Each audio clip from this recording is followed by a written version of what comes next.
Study IQ IAS, अब तैयारी हुई affordable. Hello aspirants, my name is Diwakar Botra. As far as sociology is concerned, in sociology, as we all know, कि theories are very important. Because sociology एक ऐसी चीज है जो society के बारे में आपको अंडरस्टैंडिंग देती है। अब सोसाइटी के अंदर रियलिटी फिक्स्ड नहीं होती है। जैसे अगर कोई किसी को फूल दे रहा है तो उसकी मल्टीपल तरीके से अंडरस्टैंडिंग और इंटरप्रिटेशंस हो सकती है। May be because that person is impressed by someone, इसलिए फूल दे रहा है।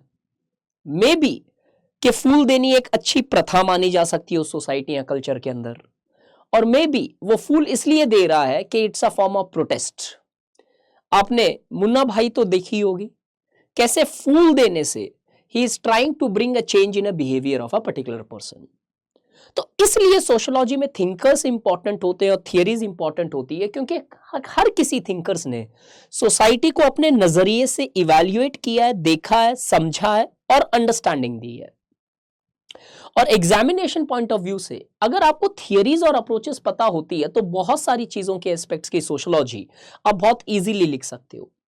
अगर आपको स्वच्छ भारत की सोशियोलॉजी पूछी जाए, अगर आपको सोशियोलॉजी गुड गवर्नेंस या उससे गवर्नेंस से रिलेटेड पूछी जाए, sociology right to information act की पूछी जाए, तो अब यहां पे नॉर्मली क्या होता है कि हमारा एक थॉट प्रोसेस होता होगा सोसाइटी में, बट अगर हमारे पास थियरीज और अप्रोचेस की अंडरस्टैंडिंग क्लियर हो तो हमें वो अप्रोचेस यूज करके हम उस पर्टिकुलर एस्पेक्ट की सोशियोलॉजी देख सकते हैं। तो आज हम ऐसी ही एक थियरी देखेंगे सोशियोलॉजी के अंदर, जो सोशियोलॉजी जब बनी थी उसके लिए बेहद इंपॉर्टेंट थी। जितने भी इनिशियल सोशियोलॉजिस्ट रहे, जितने भी इनिशियल मेजर क्लासिकल कंट्रीब्यूशंस रही, वो इसी अप्रोच से बिलोंग करती है, और उस थियरी का नाम है फंक्शनलिज्म।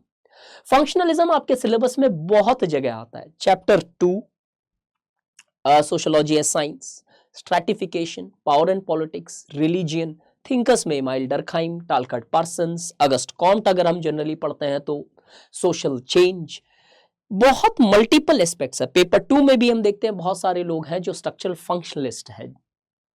तो this theory really plays a very important role, and it also played a very important role in the initial phase of development of sociology as a discipline. So all these PPTs, जितने भी मेरे lectures होते हैं, general studies, ऐसे, current affairs या sociology से related at the platform of study IQ, all these PPTs, articles, MCQs, question answers, PDFs are shared at this particular Telegram channel. Many times people ask me what is the Telegram channel. Today at least make sure this is the Telegram channel. You can just follow that if you are interested, and all these PDFs would be and PPTs would be made available to you at this particular channel. And before this, अब किसी भी theory को जब start करते हो तो एक understanding होनी बहुत जरूरी होती है कि थियरी एग्जैक्टली बोलते किसको है। Theory is a particular view point towards understanding a phenomena. It is like largely taking one particular sided perspective in order to evaluate or understand that particular phenomena. कैरियारा डा सिल्वा ने एक डेफिनेशन दी है theory की, which helps you to understand the meaning of theory. Social theory is an abstract and general reflection of a social world. जो ये abstraction है, ये इसलिए वर्ड यूज किया गया है कि ये एक पर्टिकुलर पॉइंट ऑफ व्यू से जनरलाइज किया हुआ एक एस्पेक्ट है किसी पर्टिकुलर फिनोमेना का। For example, why people marry, और how does a particular culture influences one's behaviour, how does the system of state and power works. एक पर्टिकुलर पर्सपेक्टिव से आपने उस चीज को देखा है और उसके अकॉर्डिंगली आपने अपना सजेशन, व्यू पॉइंट या अंडरस्टैंडिंग डेवलप की है। So it's an abstract and general reflection of a particular social phenomena, be that a family और be that a social system of the entire society. तो understanding theory is very important before you are trying to understand any particular theory in itself. And our sociology batch 3 is going to start from Monday, that is 9th of January. The timings are 1 p.m. Sociology at study IQ from the very lectures if you have seen, और अगर आप मुझे follow करते हो और play list मेरी देखोगे तो बहुत सारे सोशोलॉजी के लेक्चर्स के डेमो भी वहां पे अवेलेबल है। सोशोलॉजी को we are not just trying to teach you sociology. Our ultimate goal is to largely make you understand every aspect of sociology so that when an application based question comes in your paper, it does not remain a challenge. क्यों? अब simple form में कोई भी एक theory को समझना बहुत आसान है, लेकिन उसे जब अप्लाई करके आप समझ लेते हो, it becomes very much easier for you to largely not only understand the theory but also apply a particular theory. क्यों? अगर आपके पास पूरा नॉलेज है, पूरी अंडरस्टैंडिंग भी डेवलप हो जाती है, कई बार दिक्कत ये आती है कि आप उसे अप्लाई नहीं कर सकते हो। इस बैच में हम कंटेंट से लेके मटेरियल से लेके आंसर राइटिंग तक every aspect full package in a way I can say this. It's not that कि फिर कोई अलग से आपको जाके राइटिंग प्रैक्टिस करनी पड़ेगी। Intro, body, conclusion, breaking of an answer, understanding of an answer, everything is covered. By chance if you are interested you can use the code DivLive in order to get a good discount on the very fees which is present of this course. And at this price of the course, this is without applying the code. If you apply the code, you get further discount. At this price, we are actually genuinely covering the entire syllabus, not just generally but sociologically. So let's start the very first theory which we are going to understand. अब sociology के अंदर there have been multiple theories, अलग अलग approaches से, अलग अलग नजरिए से लोगों ने सिस्टम को स्टडी किया है। तो कोई भी थियरी जब हम पढ़ेंगे आज या आगे के लेक्चर्स में, वो थियरी अपने आप में कंप्लीट नहीं होती है। क्यों? उस थियरी को जब आप अप्लाई करते हो तो एक पर्टिकुलर नजरिया देता है। करियारा डा सिल्वा का जो अंडरस्टैंडिंग था, एक पर्टिकुलर व्यू पॉइंट से आपको चीज समझाएगी। तो whenever an application based question comes on a theory, remember this: the theories are good, but every theories would have its limitations, would have its concerns and critiques present. Certain aspects of those theory may be applied to understand the reality, they may be valid in contemporary times, but बहुत सारे ऐसे aspects होंगे उस theory के which may not be relevant in the contemporary time. Broadly, theory sociology में there are multiple ways to divide it. Modernization scholars और modernization school, postmodern school. इसी तरीके से मैंने दो पार्ट में थियरीज को डिवाइड किया। One is the structural perspective and another is the social action perspective. Structural perspective are those perspectives जहां पे scholars gives more importance to the structures present in the society and they try to make us understand कि किस तरीके से structures influences our day to day behaviour. अगर मैं कुछ खाता हूं तो ऐसा लग रहा है मुझे कि शायद मेरी चॉइस है, बट लेकिन वो खाने तक की चॉइस शायद मेरे सोशल स्ट्रक्चर्स, चाहे वो रिलीजियन, कल्चर, फैमिली या फिर लॉ से इन्फ्लुएंस्ड है। फॉर एग्जाम्पल बीफ बैन का एग्जाम्पल देखो, आप पता चलेगा कि कैसे सोसाइटी के जो पावर, पॉलिटिक्स, लॉस या लीगल एस्पेक्ट्स है, कैसे मेरे बेसिक मिनिमम फूड तक को इन्फ्लुएंस करते हैं। सोशल एक्शन पर्सपेक्टिव वाले लोग ये मानते हैं that the actions of individuals are more determined by their respective individuals. Society का इन्फ्लुएंस को इंपॉर्टेंस नहीं देते। They believe autonomy, they believe in the autonomy of an individual, that it is the choice of the individual when they take a particular action. So if I am marrying someone then it is because of my choice, not because of the pressures created by the societies. तो broad तरीके से the majority of the theories can largely be bought under this. If you look, I have mentioned here already in the PPT which I have explained, structural perspectives analyze the society as a whole. पूरी society के point of view से एक general grand universal theories देते हैं।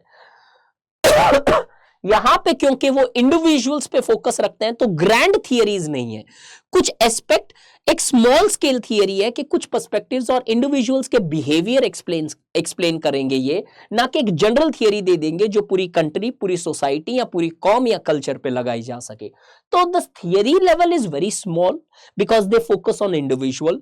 The theory are grand because वो general level से पूरा abstract phenomena देते हैं। ये लोग मानते थे कि सोशियोलॉजी एक साइंस है, तो वो ग्रैंडनेस पे बिलीव करते थे, और ये लोग मानते हैं कि sociology is not exactly A science. तो कहीं ना कहीं एक इंडिविजुअल लेवल पे थियरीज देते हैं which proves the dynamic realities present in the social phenomenas. Theories को मैंने स्ट्रक्चरल के अंदर 3 ब्रॉड कैटेगरीज में डिवाइड किया, functionalism, conflict school, neo conflict school. आज जो हम डिस्कस करेंगे वो पहले है फंक्शनलिज्म, और ऐसे ही कॉन्फ्लिक्ट या neo conflict in the forthcoming classes will discuss that as well. Functionalism का अगर बेसिक एसेंस देखूं तो इस एक पूरी स्लाइड के अंदर मैंने पहले ये लिखा है कि कौन कौन से मेजर स्कॉलर्स हैं जो फंक्शनलिस्ट बोले जा सकते हैं या फिर जो फंक्शनलिस्ट है because of their approach.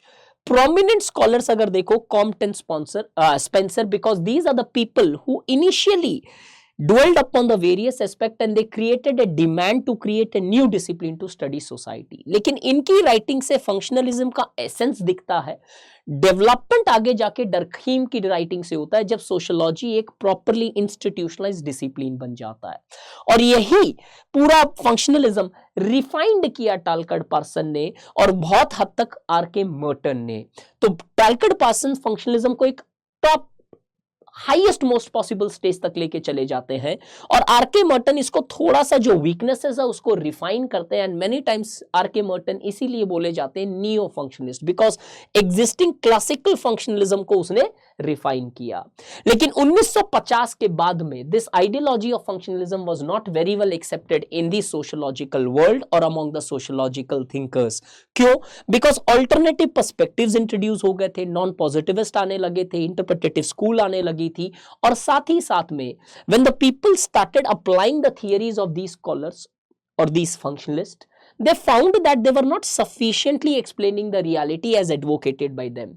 So on one hand, because of the weaknesses present in functionalism, and on the other hand, because of the development of alternative approaches, functionalists or functionalism started losing importance from 1950s onwards.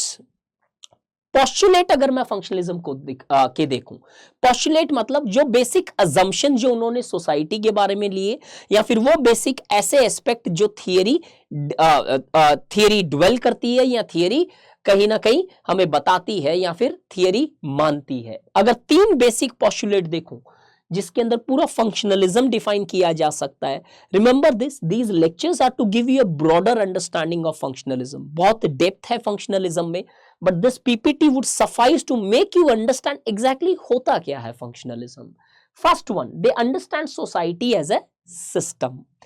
Second, they advocate functional prerequisite, and the third one, they focus on functions present in a society।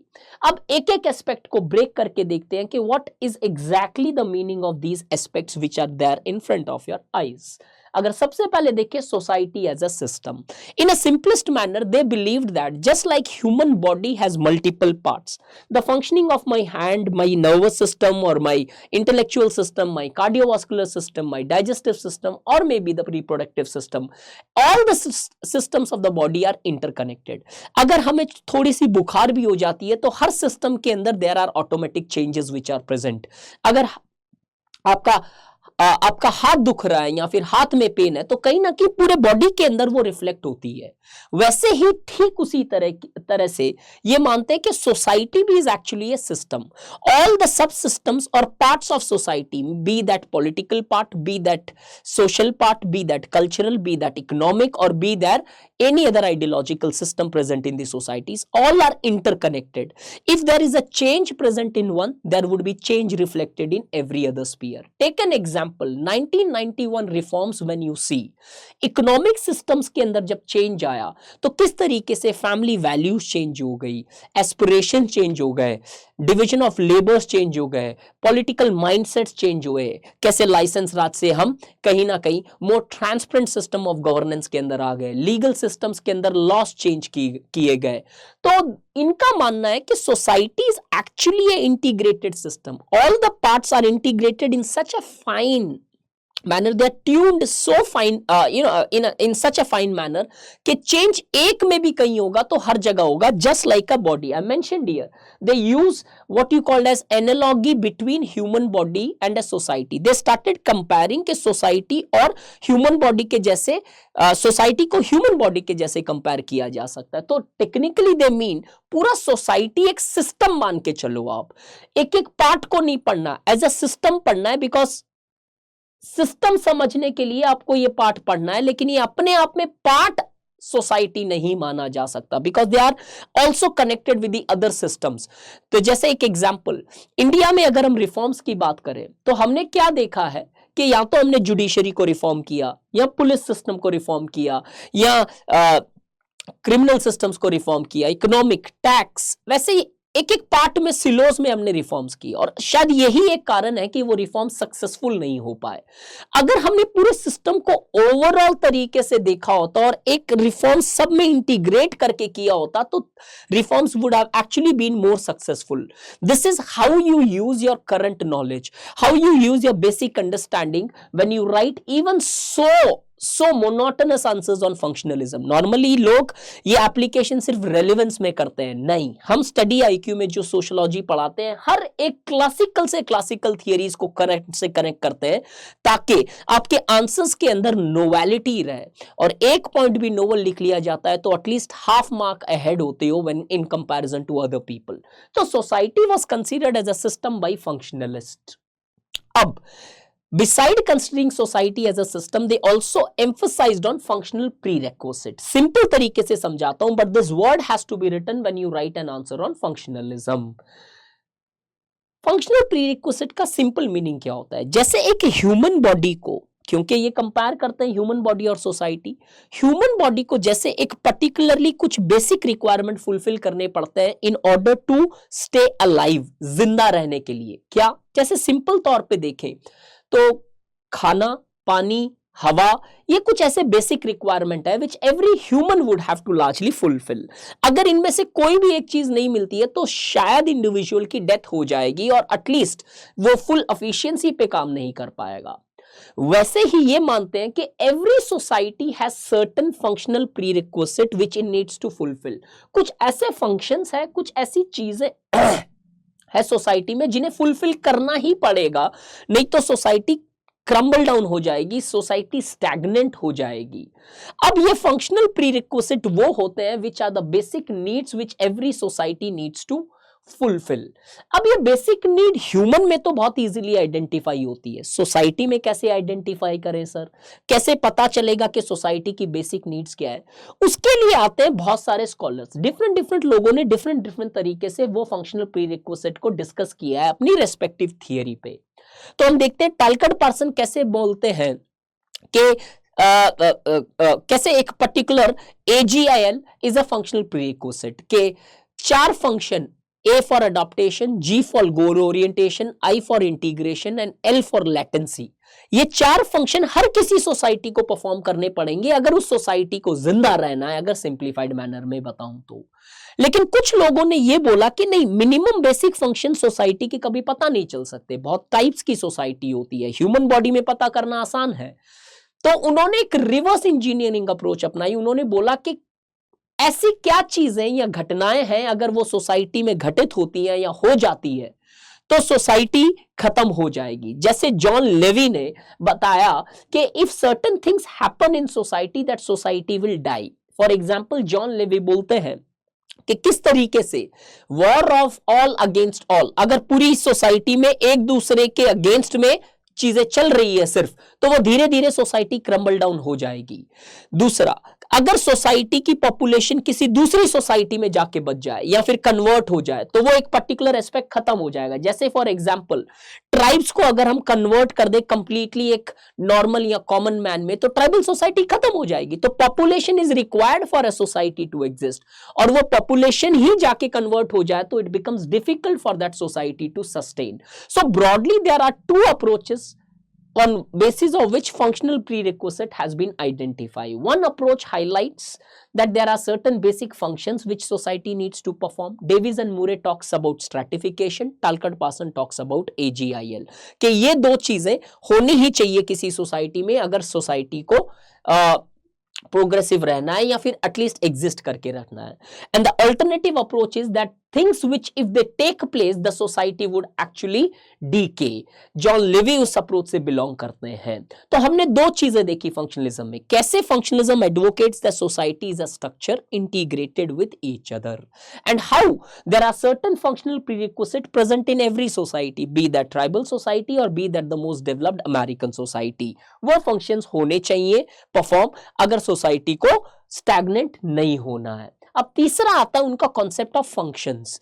Identify functional prerequisite मैंने already बताया कि कैसे दो approaches से हमने functional prerequisite identify किया। अब concept of function क्या होता है? नॉर्मली यहां पे स्टूडेंट्स को बहुत कंफ्यूजन रहता है और वो बहुत जनरली गलत चीजें लिख के आते हैं। नॉर्मली स्टूडेंट फंक्शन में लिखता है the things which are functional for society. नहीं, this is wrong, absolutely wrong. Functionalism का अंडरस्टैंडिंग, फंक्शन का मीनिंग बहुत अलग है।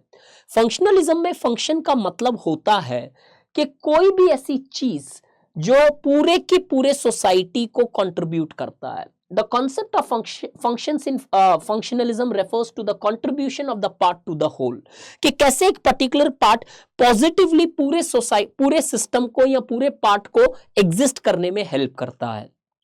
अगर इस तरीके से देखें तो सती जो सिस्टम हुआ करता था, सती के एग्जिस्टेंस से कहीं ना कहीं कुछ कंट्रीब्यूशन था वो हिंदू प्रथा या हिंदू समाज या हिंदू कल्चर को एग्जिस्ट करने के लिए। So functions does not just mean anything which exists in society is functional. Functions in functionalism means that how a particular subpart is contributing to the entire part of a society for remaining intact, for functioning or for its well-being. तो ये बोलते हैं कि हर system, सब system जो है पूरी society को कंट्रीब्यूट करता है इंटीग्रेट होने के लिए, वो होता है फंक्शन। और part of societies are functional insofar as they maintain the system and contribute to it. अगर कुछ भी चीज एक पार्ट में ऐसी होती है जो कहीं ना कहीं नेगेटिवली कंट्रीब्यूट करे तो वो फंक्शन नहीं रह जाता है सोसाइटी में। और अगर ऐसा चीज है तो फंक्शनलिस्ट बोलते हैं वो धीरे धीरे अपने आप खत्म हो जाएगा सोसाइटी में, क्योंकि वो पूरी सोसाइटी में उसकी जरूरत नहीं है। It would no longer be present in society. Again take an example of sati. आज के टाइम में सती कंट्रीब्यूट नहीं कर रही है चीजों को इंटैक्ट रखने के लिए जैसे पहले कर रही थी, तो धीरे धीरे सती खत्म हो गई सोसाइटी में। 1987 में लास्ट ऑफिशियल रिकॉर्डेड इंसिडेंट आता है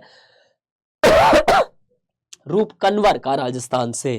तो अगर हम देखें that was the understanding of functionalism. If I have to summarise functionalism, ऐसा कुछ होता है। ये जो मैं समराइजेशन करता हूं थोड़ा सा पॉज करके या रिपीट करके आप देखो और उसकी एक अलग से नोट्स बना के रख लो। Functionalism is an ideology in sociology developed in the initial phase. The essence of this writing comes from the writings of Auguste Comte, but the development of functionalism truly took place with the rise of Emile Durkheim.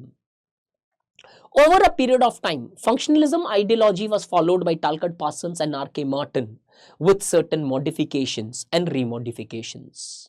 The ideology and the theoretical orientations of functionalism is based on certain basic postulates. Functionalism believes that the entire society is made up of several parts just like human body, and each part is interconnected with the other part and contributes for the well-being of the entire society. In order for society to exist, just like an individual, functionalists opine that certain basic conditions needs to be fulfilled by any society for its existence. Such basic conditions have been termed in functionalism as functional prerequisites. The basis of identify functional prerequisites have varied from scholar to scholar. When some scholars like Talcott Parsons advocate certain basic things which a society needs to fulfill in the model of AGIL, John Levy advocates identifying basic prerequisite is difficult. Therefore, the things which takes place in society which hampers the integration, the reverse model is better to identify functional prerequisite. The concept of function is internal to the theory of functionalism. Function here means the contribution made by a particular part for the existence of entire system. Therefore, functionalism specifically talks about how a particular system contributes for the well-being of entire system, and any dysfunctions present in society would automatically be wiped out from society as it no longer contributes for the integration and is therefore not required. But this theory of functionalism, as I said, 50s से कहीं ना कहीं importance खत्म होने लगी। बहुत सारे major critics है, जितने मेजर क्रिटिक्स है फंक्शनलिज्म के मैंने एक ही स्लाइड में इधर लिखे हैं। When you get this PPT, do refer this and you will have a better understanding. जैसे फॉर एग्जाम्पल कंजर्वेटिव बायसनेस है इसके अंदर, इसके बेसिस पे इसको क्रिटिसाइज किया गया। क्यों? क्योंकि फंक्शनलिज्म हमेशा ऑर्डर की बात करते हैं, फंक्शंस को देखते हैं, जो कॉन्फ्लिक्ट होती है सोसाइटी में उसे इग्नोर कर दिया जाता है, और कैसे उस कॉन्फ्लिक्ट से कितनी इंपॉर्टेंट चीजें होती है जो हमने कार्ल मार्क्स या हेगलियन डायलेक्टिक से पता चलता है।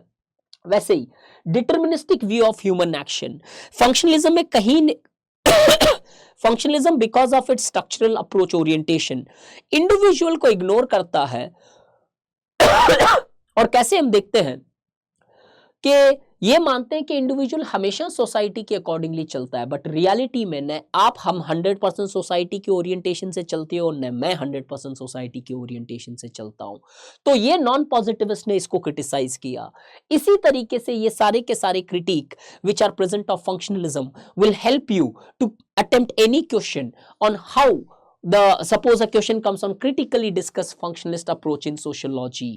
So please make sure these critiques and as well as the content which I have discussed overall covers your functionalism in a very holistic manner.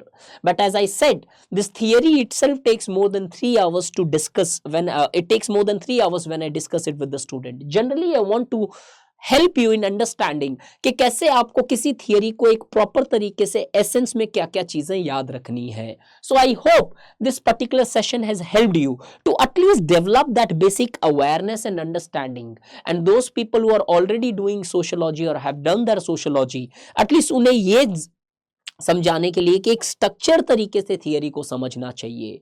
And again just a reminder, 9th Feb से we are starting with our sociology batch, so if you people are interested join this, and when I say it will make a difference to your civil services preparation, I mean it, because if any day you feel dissatisfied with the discipline, and if any day you see that the quality of the discussion or the classes is below par when compared to any other organization, then rest assured I am here to refund you the entire fees, if not the study IQ. Divakar Bothra will personally do that, because I'm so sure about my teachings that will definitely make a big huge impact on your sociology preparations. Thank you so much. Have a real nice day. Thank you. Study IQ IAS, अब तैयारी हुई affordable.